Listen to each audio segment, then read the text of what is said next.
नमस्कार दोस्तों, स्वागत है आपका SSC learning point by Singh sir. आज हम करेंगे 2 अगस्त की शिफ्ट 1 का पेपर, मैट्रिकुलेशन लेवल का फेज 10 में। चलिए फिर स्टार्ट करते हैं बिना देरी किए हुए।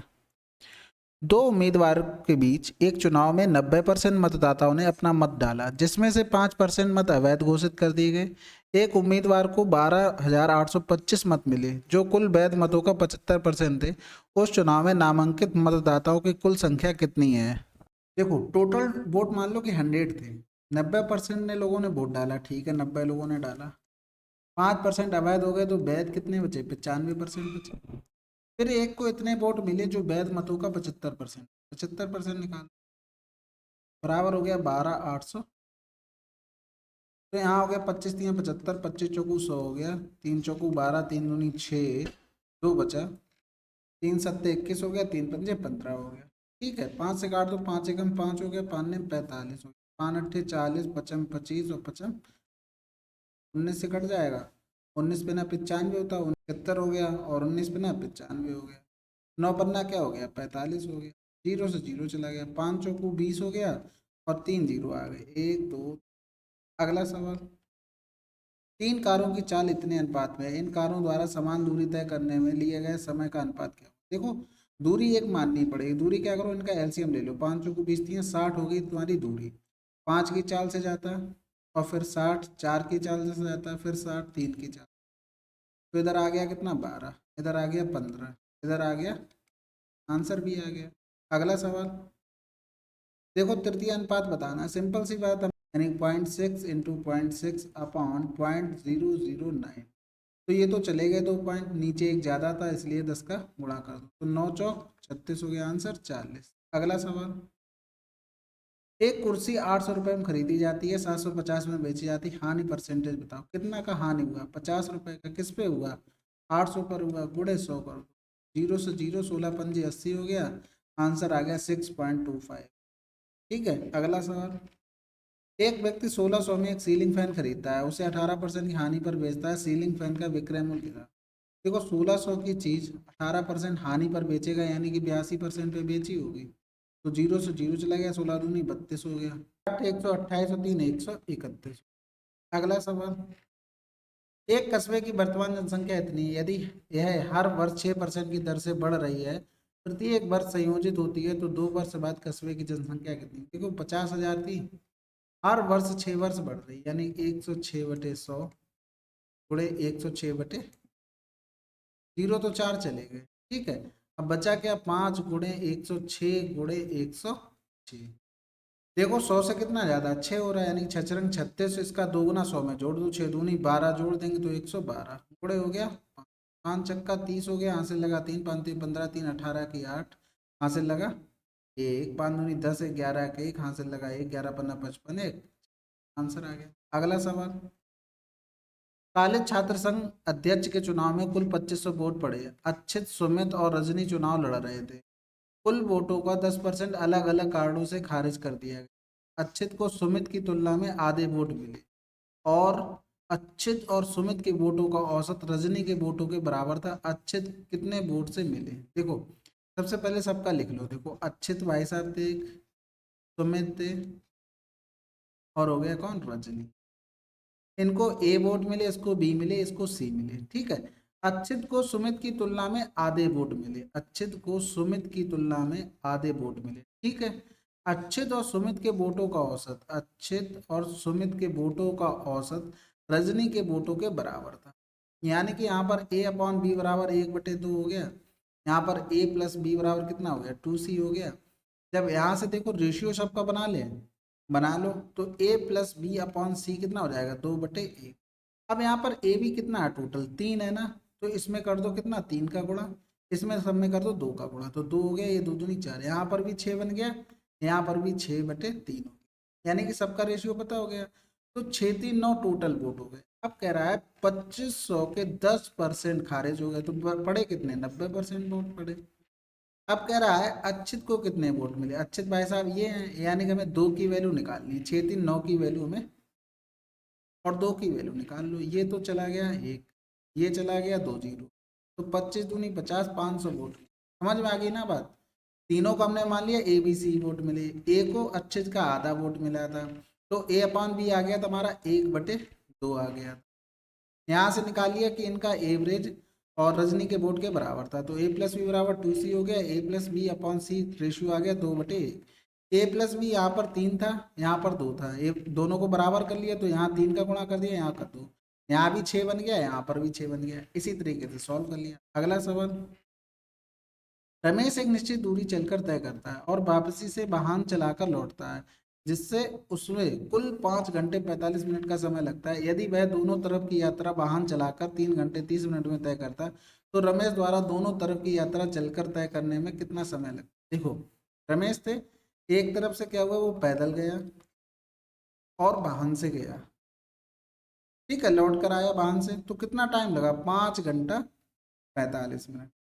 यदि वो दोनों तरफ वाहन से जाता है, यानी वाहन से जाता भी और वाहन से वापस भी आता, तो उसे कितना लगता है, 3 घंटा 30 मिनट। तो अब ये कह रहा है रमेश द्वारा दोनों तरफ यात्रा चलकर तय करने में लगने वाला समय कितना होगा। यानी कि हमें वाहन नहीं चाहिए ना, तो इसमें कर दो 2 का गुणा, ठीक है, इसमें भी हो जाएगा 2 का गुणा। तो यहाँ से जब 2 का गुणा किया तो 2 पैदल यहाँ लिख लो, 2 पैदल वाले हो गए और 2 वाहन वाले हो गए, और हो जाएगा 5 दूनी 10 और 45 दूनी 90, ठीक है।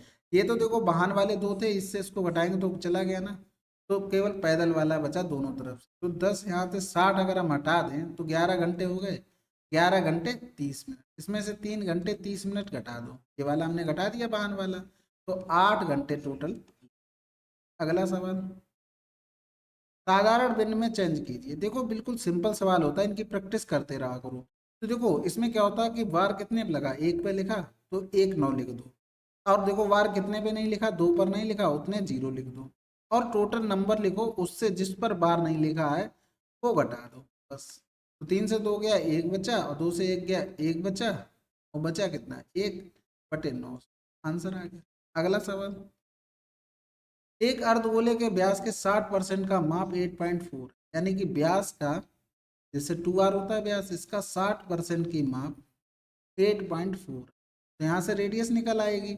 अब कह रहा है इसका आयतन क्या होगा, गोले का, अर्धगोले का आयतन क्या होता है, सबको पता है 2/3 पाई r³ होता है, यानी कि हमें कहीं ना कहीं r की वैल्यू चाहिए होगी। तो यहाँ तो 20 3 60 हो गया, 20 पंजे 100, 5 चौकू 20 हो गया, पहले यहाँ से कर लो, 3 दूनी 6, 3 अट्ठे 24 हो गया, फिर ये काटेंगे तो 14, यानी कि r बराबर आ गया 14 पंजे 70, 7 सेंटीमीटर।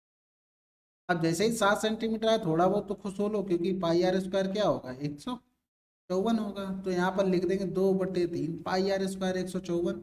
अभी भी एक आर बचा है जिसकी वैल्यू 7, ठीक है। अब यहाँ से गुणा कर देंगे, 7 दूनी 14 हो गया, 14 चौकू 56 की 6 हो गया, यहाँ से लगा 5 हो गया, 14 पंजे 70 और 5 75 की 5, यहाँ से लगा 7, 14 एकम 14 और 7/3, तो 3 7 21 हो गया, 3 एकम 3 हो गया, 2 बचा, 3 अट्ठे 24 हो गया।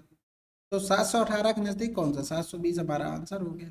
अगला सवाल, ₹41 प्रति केजी मूल्य दर वाली चीनी को ₹55 प्रति केजी मूल्य दर वाली चीनी के साथ किस अनुपात में मिलाया जाना चाहिए ताकि मिश्रण ₹49 में। कुछ नहीं, सिंपल है, बिल्कुल एलिगेशन का सवाल था।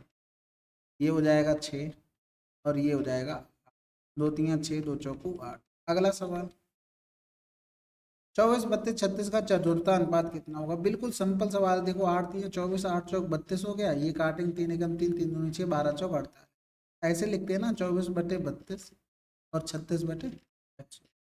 तो यहाँ हमने किया क्या, 8 3 24, 8 चौक 32 हो गया, ये 12 3 36 हो गया, 12 चौक 48, आंसर। अगला सवाल, रमेश ने बाइक पर कुल 275 किलोमीटर की दूरी तय की। पहले 3 घंटों के लिए उसकी चाल 65 किलोमीटर प्रति घंटा और शेष यात्रा के लिए चाल घटकर 40 किलोमीटर प्रति घंटा हुई। बाइक की औसत चाल बतानी। देखो पहले 3 घंटे के लिए उसकी चाल 65 थी, यानी कि मैं एवरेज स्पीड का पहले तो फार्मूला लिख लो, टोटल डिस्टेंस बटे टोटल टाइम हो गया।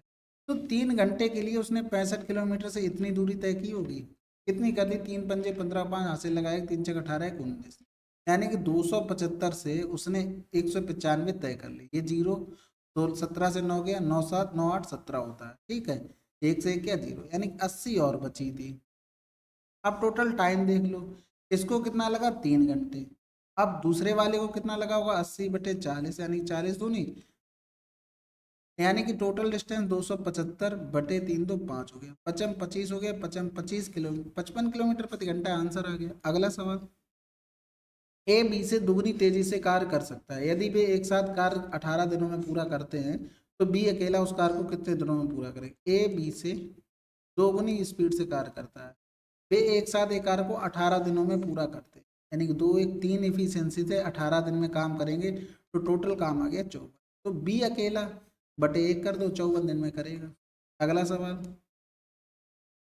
अमित एक काम को 4 दिनों में पूरा कर सकता है और राजू उसी काम को 6 दिनों में पूरा कर सकते हैं। अमित और राजू दोनों एक साथ काम करते हैं, उन्हें उस समय को पूरा करने में कितना समय लगेगा। देखो अमित थे और राजू थे, 4 हो गया और 6 हो गया, इनकी एलसीएम कितना आ जाएगा 12, 4 दिए 12, 6 दूनी 12, दोनों मिलकर काम करेंगे तो ये हो गया, यानी 5 दूनी 10, 2 12।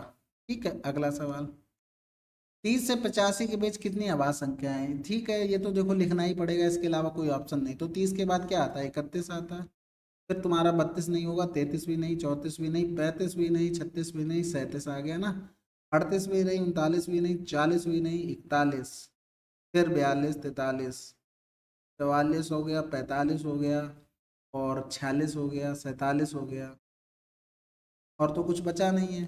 52, 53, ठीक है, 54 नहीं होता है, 55, ठीक है, 56, 57, 58, 59, 59 हो गया और बचा 60, फिर 61 आ जाता है, फिर 62 आ जाता है, ठीक है, 63 नहीं होगा, 64 भी नहीं होगा, 65 भी नहीं होगा, 66 भी नहीं होगा, 67, 68 नहीं होगा, 69 भी नहीं होगा, 70 भी नहीं होगा, 71 भी नहीं होगा, होगा क्यों नहीं, 72, 73, 74 नहीं होगा, 75 बिल्कुल, 76 नहीं, 77 नहीं, 78 नहीं, ये हो जाएगा। ठीक है, फिर बचा क्या, 80, 81, 82, 83 आ जाएगा। ठीक है, तो कितने नंबर आ गए, 3, 3, 6, 3, 9, 3, 12 और 1, 13। इसमें लिखना पड़ेगा, लिखने के अलावा कोई ऑप्शन नहीं है। ठीक है, अगला सवाल, 400 की धनराशि के लिए 10% वार्षिक ब्याज दर पर 2 वर्षों के लिए चक्रवृद्धि ब्याज और साधारण ब्याज के अंतर क्या होगा। देखो 2 वर्षों के लिए हमने बताया हुआ है डी बराबर पी इंटू आर अपॉन 100 की पावर। ठीक है, तो डी हमें निकालना था डिफरेंस, पी की वैल्यू 400 थी, रेट हमें 10 गुणे 10 दी थी और 100 इंटू 100, ये तो कैंसिल आउट हो गया, ये भी कैंसिल आउट हो गया, आया क्या आंसर 4। अगला सवाल, एक निश्चित परीक्षा में 60 छात्रों द्वारा प्राप्त अंक 35 है, यदि ऐसे छात्रों के औसत अंक 39 हैं जो उत्तीर्ण हुए हैं और ऐसे छात्रों का औसत अंक 15 है जो अनुत्तीर्ण हुए हैं, तो उत्तीर्ण छात्रों की संख्या कितनी। देखो सिंपल सी बात है, एक तरफ पास वाले एक तरफ फेल वाले, पास वाले 39, एवरेज है 15, टोटल का कितना है 35 है, इनमें डिफरेंस कितना है 4 का, इनमें डिफरेंस 0 2, 4 एकम 4, 4 पंजे 20 हो गया, 6 की वैल्यू कितनी है 60 है, तो इनको जोड़ दिया, टोटल हमें 60 दिए होते, तो उत्तीर्ण वालों की 5 होगी, बड़े 5 कर दो, यानी 50 आंसर। अगला सवाल, किस राशि पर 10% प्रतिवर्ष की दर से 2 वर्ष के लिए साधारण ब्याज और चक्रवृद्धि ब्याज के बीच का अंतर क्या होगा। देखो अभी बताया, ये वाला सवाल आप लोग खुद से कर लेना, फार्मूले में पुट करके आंसर निकाल लेना। अगला सवाल, एक छूट योजना में 4800 के अंकित मूल्य पर 35% की छूट है, लेकिन बिक्री केवल 2184 पर दी गई, ग्राहक को अतिरिक्त छूट प्राप्त हुई। देखो 4800 पर 35% की छूट देंगे, 65% पे बेचा होगा, बीच वाली छूट नहीं पता, लेकिन हम इन दोनों का रेशियो निकाल लेते, तो ये चला गया, यहाँ से करेंगे 4 एकम 4, 4 दूनी 8 हो गया, 4 पंजे 20 हो गया, 4 चौको 16, 4 छंग 24 आ गया, फिर से काट लो, 4 तीन 12, 4 से कट जाएगा, नहीं कटेगा, 2 छक्के 12 हो गया, 2 दूनी 4 हो गया, 2 सत्ते 14 हो गया, 2 तीन 6 हो गया, 13 से कट जाएगा, 13 पंजे 65 हो गया और 13 दूनी 26 हो गया, 13 एकम 13 हो गया, यानी कि अभी भी कट जाएगा, 3 दूनी 6, 3 सत्ते 21, कुछ बचा ही नहीं सवाल में, तो 10 से चीज कितनी 7 में, यानी कि 3 की छूट बटे 10 गुणे 100, आंसर क्या आ गया 30%। अगला सवाल, एक वर्ग का परिमाप इतना है, उसका क्षेत्रफल क्या होगा। देखो सिंपल सी बात है, परिमाप दिया गया यानी 4a की वैल्यू 168 दी गई, यानी a बराबर 4 चौको 16 हो गया, 4 दूनी 8, 42 का स्क्वायर देखो मोस्टली याद नहीं होता, लेकिन 50 से कम कितना है 8, तो 8 2 64, 25 से भी 8 कम करके लिख दो, यानी 1764 आंसर। अगला सवाल, सुधीर 13 किलोमीटर प्रति घंटा की चाल से दौड़कर एक निश्चित दूरी 7 मिनट में तय करता है, पुनः वह 7 मिनट तक 3 किलोमीटर प्रति घंटा की चाल से चलता है, पूरी यात्रा के लिए औसत चाल क्या हो। देखो सिंपल सी बात है, एवरेज स्पीड का अभी फार्मूला बताया, total distance upon total time, तो टोटल डिस्टेंस देखो 13 किलोमीटर प्रति घंटा 7 मिनट में चलेगा, तो डिवाइड कर दिया 60 से, क्योंकि एस बराबर डी अपॉन टी होता है। एस की वैल्यू 13 है, टी की वैल्यू 7 थी, लेकिन मिनट में थी, घंटे में चेंज कर लिया, डिस्टेंस आ गई किलोमीटर में। इसी तरीके से वह 7 मिनट तक 3 किलोमीटर प्रति घंटा की चाल से चलता है। 3 किलोमीटर प्रति घंटा चल 7/7।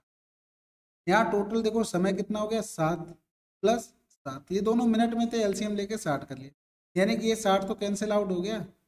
समझ में आ रहा ना। यहाँ पर ये वाले क्या लिख सकते हैं, 7 × 2 लिख सकते हैं, यानी कि 7 चला जाएगा क्या नीचे, तो ये 7 कैंसिल आउट हो गया। 13×3 कितना हो गया, 16/2 लिख सकते हैं, यानी कि 8 किलोमीटर प्रति घंटा। आंसर आ गया। अगला सवाल, 11%, 10%, 30% की क्रमिक छूट इनमें से किसके बराबर है। देखो सिंपल सी बात, एक चीज है, इन सबको जोड़ो, 30, 10, 40 और 10, 50, 51। 51% से कुछ ना कुछ तो कम आएगा, ठीक है, तो ये तो आंसर नहीं हो सकता ना, एक तो कैंसिल हो गया। अगर बाई चांस दो और बड़े मिल जाते तो हम डायरेक्ट लगा सकते। अब क्या करो, देखो 11, 10, या तो इसको सक्सेसिव से लगा लो, जैसे 11% की छूट दी गई यानी कि 81 हो गया, ठीक है, सॉरी 89 हो जाएगा। 10% की छूट दी गई यानी कि 90 हो गया। 30% चीज की दी गई या तो 70 हो।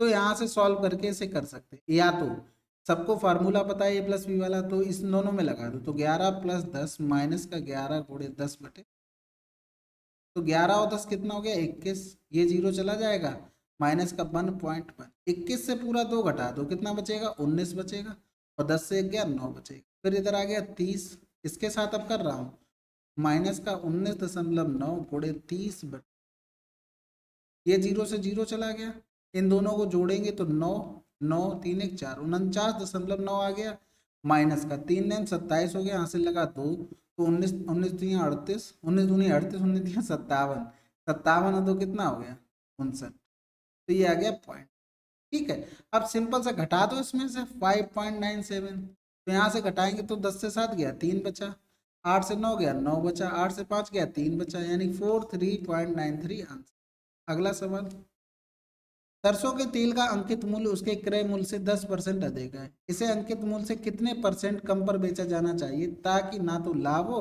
और ना ही हानि। देखो 100 से 110, ठीक है। अब करा क्या, अंकित मूल्य क्या होना चाहिए, देखो सिंपल सी बात है, इसमें डिफरेंस 10 के, यानी कि 10 का कम करना पड़ेगा, किससे, 110 से, बड़े हो गया 100, जीरो से जीरो चला गया, आंसर आ गया 9 से 1/11, ठीक है। देखो ना, 100 से इतना एक्स्ट्रा था, लेकिन उतना उसे प्राइस वही रखना था, तो कितना कम करना पड़ेगा, 10 कम करना पड़ेगा, किससे, 110 से, तो परसेंटेज निकालिए 9 से 1/11%। अगला सवाल, एक चुनाव में केवल 2 उम्मीदवार खड़े थे, 20% मतदाताओं ने अपना वोट नहीं डाला और 1000 वोट अवैध घोषित कर दिए गए। विजेता ने कुल वैध वोटों का 70% प्राप्त करके अपने प्रतिद्वंदी को 1200 वोटों से हराया। चुनाव में मतदाताओं की कुल संख्या कितनी। देखो सिंपल सवाल है, यहाँ पर बीच में आ गया 1000 वोट अवैध घोषित हो गए, परसेंटेज वाले में तो 100 मान के कर लेते, तो देखो एक्स माना, 20% ने वोट नहीं डाला, डाला कितना, 80% लोगों ने, 1000 इसमें से खराब वोट हो गए। अब कह रहा है 70% वोट लिए और 1200 वोटों से हराया, यानी कि एक को अगर 70 मिले तो दूसरे को कितने मिले होंगे, 30, इन दोनों का डिफरेंस 40 हो गया, यानी कि ये पूरा जो टर्म लिखा है ये हटा दो, इसका 40% बराबर दिया है 1200, ठीक है। तो ये जीरो से जीरो चला गया, 4 3 12 हो गए, यानी कि x गुणे 20 चौको 80, 20 पंजे 100, इधर हो जाएगा 3000 प्लस का 1000, 4 से 4 कट जाएगा, यानी x बराबर आ गया 5000, यानी टोटल वोट कितने थे, 5000। अगला सवाल, चलिए 2 अगस्त के शिफ्ट 1 कंप्लीट हो गई है, ठीक है, हमारे फेज 10 के पेपर चल रहे हैं, कोई बात नहीं, इनको भी जल्दी कर लेंगे, सीजीएल वाले तब तक इस पर फोकस करो, ठीक है। आप लेटेस्ट पैटर्न देखो ना, क्या आ रहा है, क्या पूछा जा रहा है, उसके अलावा कुछ नहीं अलग जाएगा, जाएगा तो सबके लिए जाएगा, आप कुछ कर नहीं पाएंगे उसके लिए, ठीक है। चलिए मिलते हैं अगले वीडियो में, तब तक के लिए जय हिंद, जय भारत।